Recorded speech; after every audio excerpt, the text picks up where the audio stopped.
कि हमने सबको हराना है। ये भी है, हाँ। यू नो इट्स नॉट वो जो जीनियल, जो जैसे ग्रुप में जब काम करते हैं जो इंडियन सिस्टम में है, हमने सबसे अच्छा करना है, राइट? अगर हमारे ग्रुप में जो भी है, we don't see that team effort, मतलब टीम में भी कंपटीशन है। जो अमेरिका में आई हैव सीन दैट वो नहीं होता, मतलब यू नो इट्स लाइक हाँ चलो टीम में कर रहे हैं, यू कैरी द एक सिस्टम। अमीर समाज की वैल्यूज अलग होती हैं, एक स्ट्रगलिंग मिडिल क्लास की वैल्यूज अलग होती हैं। बताइए आप जरा कैसे। स्ट्रगलिंग मिडिल क्लास में बच्चों को वैल्यू मिलती है कि आपको सबसे अच्छा होना है, क्योंकि सबसे अच्छा हुए बिना आप सर्वाइव कर नहीं पाएंगे, सेफ्टी नेट नहीं है। तो इंडिया में मिडिल क्लास के बच्चों पर इतना प्रेशर है कि भैया सबसे अच्छे, फर्स्ट जाओ, टॉप करो, सबको हराओ, क्योंकि कुछ ही लोग शानदार ज़िंदगी जी पाएंगे फाइनेंशियली। अमेरिका में लगभग हर बच्चे को पता है कि एक ठीक ठाक ज़िंदगी मिल ही जाएगी। आदमी रेस तभी लगाता है जब उसको भागना हो, जब चल के काम चल रहा है तो कोई क्यों रेस लगाएगा। इसलिए अमेरिका में या विकसित देशों में जनरली आपको वो वैल्यू सिस्टम नहीं मिलेगा कि हमें सबको हरा देना है। उनके लिए वीकेंड के 2 दिन सबसे क्रूशियल होते हैं। वो 5वें दिन काम से भागते हैं ताकि 2 दिन कहीं दूर जाके छुट्टियां मना लें फैमिली के साथ, दोस्तों के साथ। उन 2 दिनों के लिए 5 दिन काम करते हैं, क्योंकि एक अमीर समाज तो वैसे ही सोचेगा ना, जब आपके पास सारी सुविधाएं हैं, सोशल सिक्योरिटी है, पैसा है, सम्मान है, सब कुछ है, आप क्यों रात दिन काम करना चाहेंगे? किसको हराएंगे? आपको मैक्सिमम क्या चाहिए? एक अच्छी कार चाहिए, वो आप वैसे ही कमा लेंगे, आपकी मंथली सैलरी में कार आ जाती है वहाँ पर। तो जब सारी सुविधाएं हैं, घर वहाँ यहाँ से बहुत सस्ते हैं। दिल्ली में घर खरीदना, इतने में आप अमेरिका में 6-7 घर खरीद सकते हैं, केवल कुछ इलाके छोड़ के। वहाँ घर खरीदना भी आसान है, कार खरीदना एकदम आसान है, सड़कें अच्छी हैं, तो आपको जो जो सपने हैं वो सब 2-3-4 महीने की सैलरी में पूरे हो जाते हैं। फिर किस बात की भाग दौड़ है? इसलिए अमेरिकी समाज के लोगों का वैल्यू सिस्टम अलग होना ही होना है। हाँ, जो भारत के लोग यहाँ से जाते हैं क्योंकि उनके पास बहुत सारे बर्डन्स पहले से हैं, यहाँ पूरे ख़ानदान को ठीक करना है, तो वहाँ से पैसा कमा के, टैक्स चुका के फिर पैसा यहाँ भेजना है, उनका लाइफस्टाइल अपग्रेड करना है।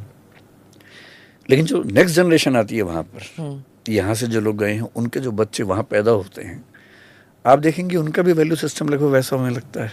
हाँ, true. They are not running for anything, हाँ, they are running for joy. Yes, आप 20-25 साल हो गए आपको, 25 साल हो गए ये शायद? 25वां साल है मुझे दृष्टि चलाते हुए, और 26वां साल पढ़ाते हुए है। तो जो मिडिल क्लास स्टूडेंट्स 25 साल पहले थे और जो आज के मिडिल क्लास के जो बच्चे हैं, उनमें कोई फ़र्क देखते हैं हम? ये जो आप कह रहे हैं कि वर्क लाइफ बैलेंस जो अमीर मुल्कों में ये सब चौंचले अमीरों के होते हैं। यहाँ पर मिडिल क्लास स्टूडेंट्स में आप देखते हैं? नहीं, गरीबों और मध्य वर्ग के लोगों को ये सब अभी भी नहीं है, ये सब जुमले बोलने का हक भी नहीं है।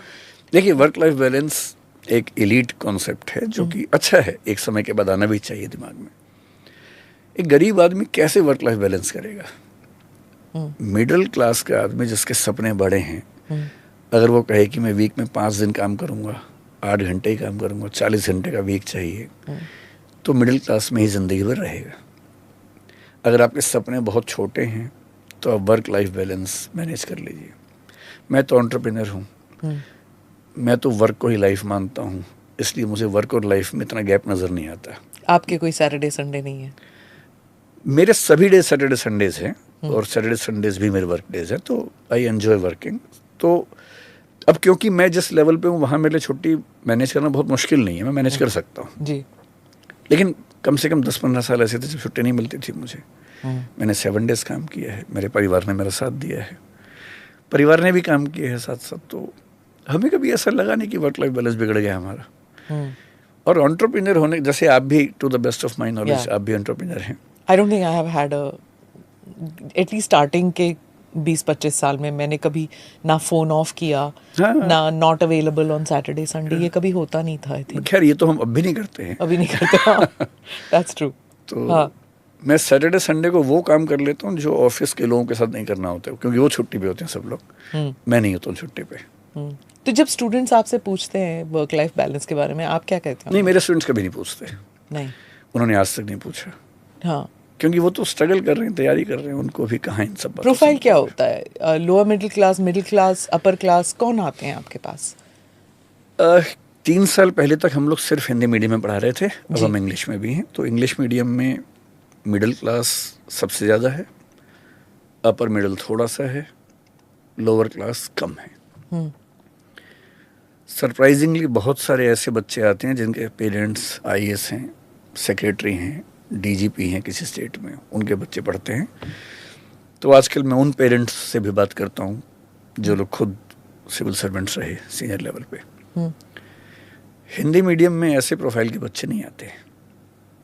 वहाँ लोअर क्लास से मान लीजिए 10-20% कम से कम, लोअर मिडिल क्लास शायद 30-40%, 20-30% आप अपर मिडिल मान लीजिए।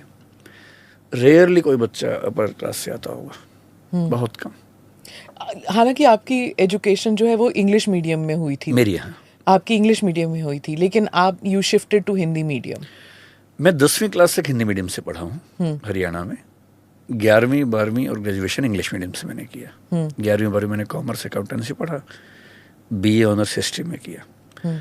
फिर क्योंकि मैंने एमए एमफिल पीएचडी हिंदी साहित्य में किया तो उसमें तो हिंदी मीडियम होना था। Why did you shift like this? मतलब इतने सारे जंप्स आपके मैंने एजुकेशनल लाइफ में रहे हैं। ईमानदारी से कहूँ तो 10वीं के बाद मुझे साइंस छोड़ना था, न कि कॉमर्स पढ़ना था। अच्छा। और वहाँ दो ही ऑप्शन थे, साइंस और commerce. Commerce. So since I had to leave science, I chose commerce.